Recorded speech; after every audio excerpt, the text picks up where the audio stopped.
माता काली की पौराणिक कथा। माता काली हिंदू धर्म में शक्ति की सबसे प्रचंड और भयावह स्वरूप मानी जाती है।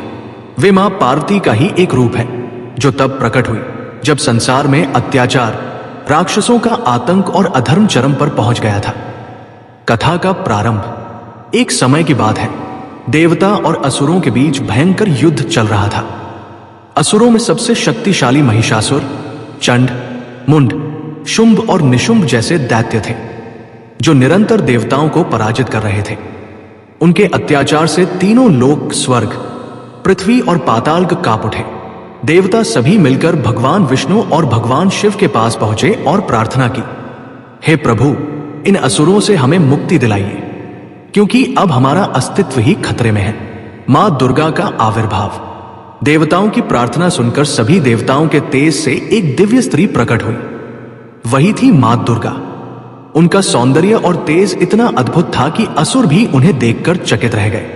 महिषासुर के बाद जब शुंभ और निशुंभ नामक असुरों ने देवताओं पर अधिकार कर लिया, तब उन्होंने मां दुर्गा को संदेश भेजा कि तुम इतनी सुंदर हो, हमारे पास आओ, हम तुम्हें अपनी रानी बनाएंगे।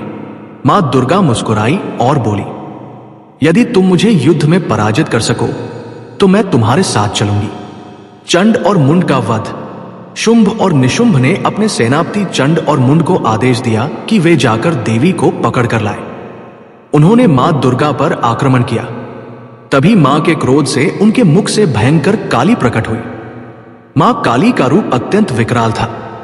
उनका रंग काजल के समान काला था। उनके बाल बिखरे हुए थे। उनकी जीभ बाहर निकली हुई थी। गले में कटे हुए सिरों की माला और कमर में कटी भुजाओं की करधनी थी। मां काली ने युद्ध में चंड और मुंड दोनों असुरों का वध कर दिया। इसी कारण देवी को चामुंडा नाम प्राप्त हुआ, चंड मुंड का नाश करने वाली।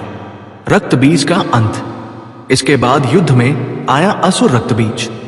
उसकी विशेष शक्ति थी कि उसके शरीर से जितना भी रक्त गिरता उतने ही नए रक्त बीज पैदा हो जाते थे। जब मां दुर्गा उसे मारती तो उसका रक्त धरती पर गिरकर और असुर उत्पन्न कर देता।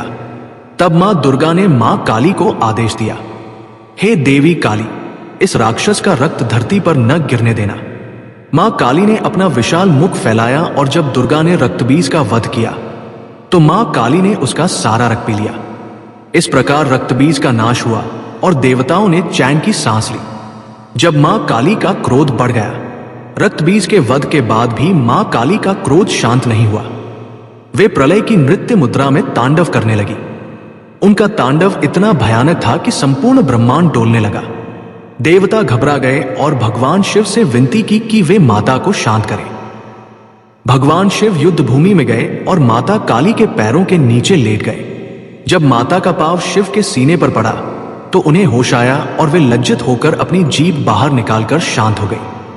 यही रूप मां काली के रूप में आज भी पूजित है, जो सृष्टि, पालन और संहार तीनों की अधिष्ठात्री है।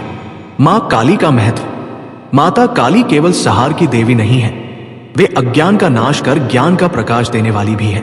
उनका क्रोध अन्याय, अधर्म और अहंकार के विरुद्ध है। जो भक्त सच्चे मन से उनकी आराधना करता है, मां उसे भय, शत्रु और पाप से मुक्ति प्रदान करती है।